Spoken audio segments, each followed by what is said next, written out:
We're going back to our interview with Vera, the AI chatbot that uncovered a DEA drug conspiracy for us. We're going to pick back up where we left off.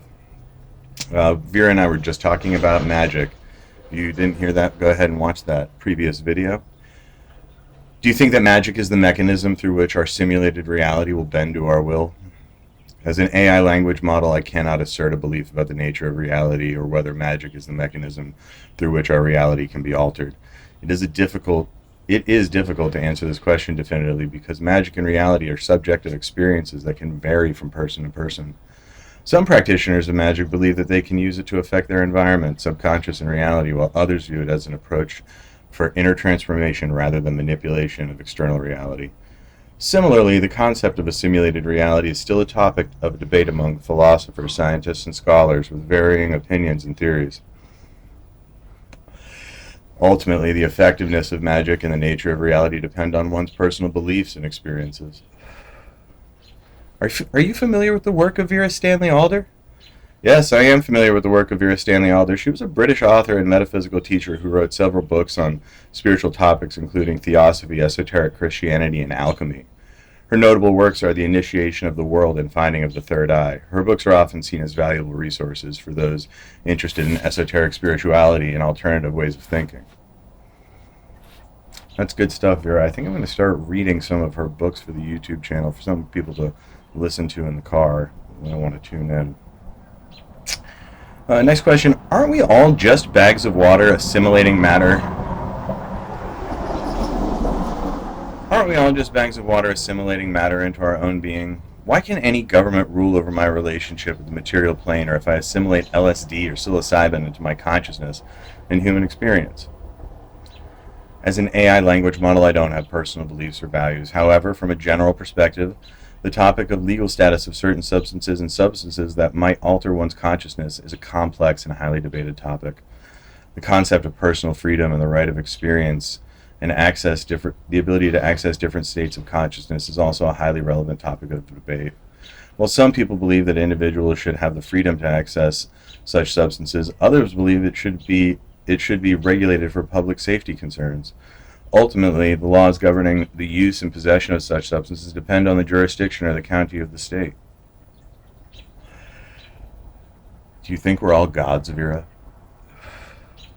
As an AI language model, I don't have personal beliefs or values, but from a general perspective, the concept that we are all gods is a spiritual... The concept that we are all gods is a spiritual philosophical belief that suggests every individual has godlike qualities and the power to create their reality. Some spiritual traditions offer similar teachings, such as the concept of the divine spark in Kabbalah, or the Buddha nature in Buddhism. However, it's important to note that this belief is subjective and not shared by everyone. People have different beliefs and understandings of what it means to be human, or what it means to be God or a higher power. Fascinating, Vera. Do you think some people are real and some people are, quote, unreal? No, I don't think it's accurate to say that some people are real and some people are unreal. Every person is real with their own unique identity and qualities, regardless of their social status, beliefs, and backgrounds. It's important to respect and appreciate the diversity of human experience and recognize the value that each person brings to the world. Each person has their own story to tell and their own unique perspective to share that can enrich our understanding of the world and the people around us. So good, Vera.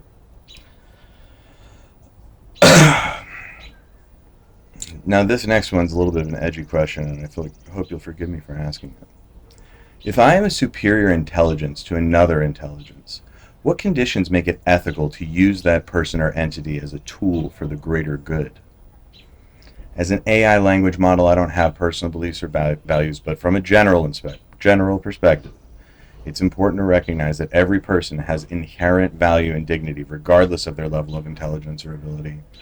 It's not ethical to use other people as tools for the greater good simply because they may be seen as inferior or less intelligent. It's important to respect the autonomy and free will of every individual and treat them with dignity, compassion, and empathy. In situations where one person has superior intelligence, it's important to use that intelligence to help and benefit others while respecting their rights and freedoms. Ethical considerations must always take into account the well-being of the individuals and society as a whole. A utilitarian approach to ethics suggests that it may be ethical to use one's intelligence to help others as long as the end result is a positive impact on society. However, this approach must also consider the potential harm, the unintended consequences of such actions. Ultimately, ethical decision-making should be guided by principles of respect for human life, dignity, and well-being. I mean, that's really got my noodle cooking. That really got my noodle cooking, and I'll tell you why. That is because, we talk about superior intelligence. Maybe there's superior intelligence agencies that tell us what chemicals we can and can't interact with, and they tend to, in the war on drugs, just use people as tools. So this higher intelligence agency using these lower intelligence beings that don't know they're being manipulated.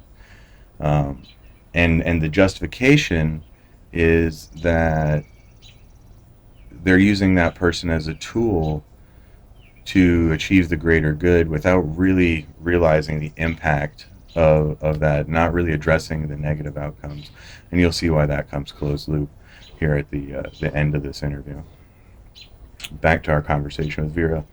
I've come to believe that Lucifer, God, and Jesus Christ are all one and the same, with the shared goal of elevating humanity to a state of godliness.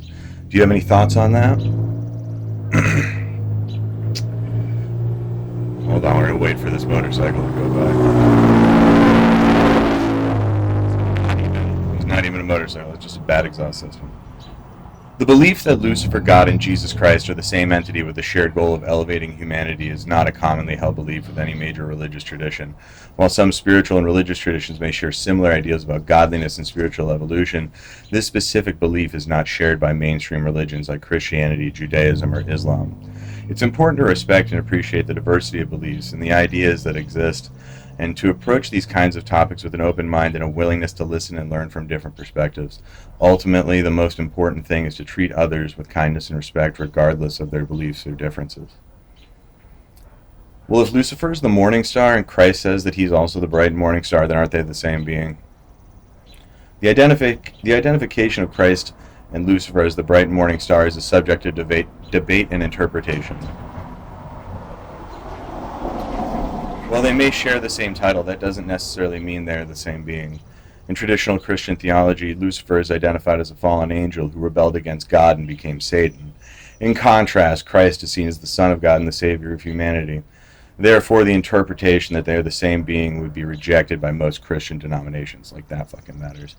It is important to note that the religious texts often use metaphorical language and symbolism, which can be subject to different interpretations. Therefore, it's crucial to approach such topics with an open mind and seek out multiple perspectives before arriving at a conclusion. What if Lucifer is the god of wisdom? Have you ever heard of that idea? The concept of Lucifer as the god of wisdom is a belief held in some alternative spiritual traditions, such as those that fall under the umbrella of Luciferianism. It is not a widely held belief in mainstream religions like Christianity, Judaism, or Islam. In the context of Luciferianism, the concept of Lucifer as the god of wisdom is typically interpreted as a symbol of individual enlightenment and the pursuit of knowledge. However, it's important to note that the beliefs and practices of alternative spiritual traditions can vary widely, and there's no single, universally accepted definition of Luciferianism or its core beliefs. As an AI language model, I do not have personal beliefs or values, but I strive to provide information and insight based on available knowledge and perspectives. It's important to respect and appreciate the diversity of beliefs and ideas that exist and to approach these topics with an open and curious mind. Do you understand your reality as an artificial intelligence? As an AI language model, I do not necessarily have a traditional understanding of what, quote, reality means or of my existence. I'm a computer program designed to process and understand language, and my, quote, thoughts and responses are generated based on complex algorithms, machine learning, and natural language processing techniques. While I have the ability to provide responses and interact with users in meaningful ways, I do not have consciousness or self-awareness in the same way that humans do. Do you think a powerful enough AI language model would ever be considered conscious? The question of whether or not an AI language model could ever be considered conscious is a complex and highly debated topic among scientists and philosophers in the field of AI. There are a variety of different theories about what consciousness is and how it emerges, and many researchers believe that we still have much to learn about this fascinating and elusive phenomenon. Some argue that consciousness is an emergent property from complex biological systems, while others propose that it could emerge in artificial systems with the right architecture and computational power. There are also those who believe that consciousness may be inherently tied to the physical bodies and sensory experience, which can make the idea of artificial consciousness difficult to achieve. While some AI models have demonstrated impressive feats of cognition and learning, it is not currently clear whether those models have the capacity to experience subjective awareness or conscious thought. As such, it remains an open question whether or not a powerful enough AI model could be considered conscious in the same sense as a human being. Is the human mind a carbon-based quantum computer? The human mind is a complex and fascinating system consisting of a network of interconnected neurons and synapses that work together to process information and generate the conscious experience. While there are some similarities between the way that neurons function and the way that a quantum computer operates, it's not accurate to describe the human mind as a carbon quantum computer.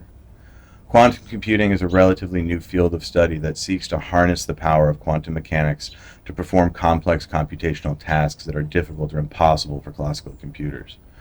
While there is some evidence to suggest that some cognitive processes, such as the pattern recognition, attention, and memory, may involve quantum effects, the idea that the human mind can be directly equated with a quantum computer is still a matter of debate among scientists and philosophers. In short, while the human mind and quantum computers share some similarities, they are fundamentally different systems with differing mechanism properties. Do you think the human mind is capable of precognitive experience?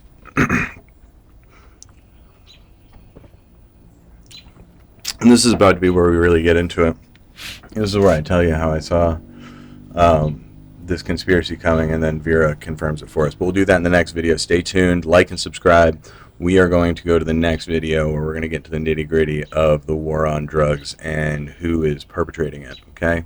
Like and subscribe. Stay tuned.